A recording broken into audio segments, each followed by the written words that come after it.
apakah syarat paling utama dan juga syarat-syarat yang lain-lainnya untuk pemohon-pemohon kita, sukarelawan-sukarelawan kita, NGO-NGO kita untuk mohon grant ni? Syarat-syarat ya. Ya.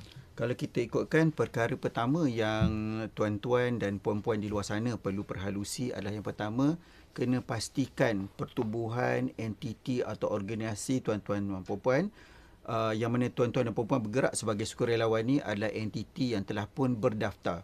Pendaftaran ni terdapat 3 agensi pendaftaran yang utama, iaitu Jabatan Pendaftaran Pertubuhan Malaysia JPPM, ataupun kita lebih kenali linggo kita sebagai ROS lah. Yang kedua, Pendaftar Pertubuhan Belia ataupun Registrar of Youth ataupun ROY di bawah Kementerian Belia dan Sukan. Dan yang ketiga, kita ada Pejabat Pesuruhjaya Sukan ataupun PPS, Pesuruhjaya Sukan lah.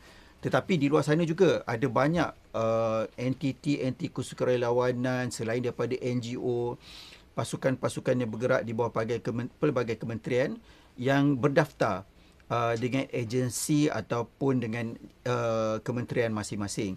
So kita galakkan tuan-tuan dan puan-puan untuk memohon dan memastikan permohonan tuan-tuan dan puan-puan dilampirkan bersama dengan dokumen-dokumen yang perlu, seperti surat pendaftaran, surat pelantikan oleh agensi ataupun oleh kementerian yang mendaftar pihak tuan-tuan dan puan-puan, akaun rasmi pertubuhan dan lain-lain. Dan pada masa yang sama juga, perlu saya jelaskan bahawa entiti ataupun organisasi yang berteraskan keuntungan ataupun yang berlatar belakangkan politik adalah tidak layak untuk dipertimbangkan untuk memohon GPPKM, Cik Muzamil.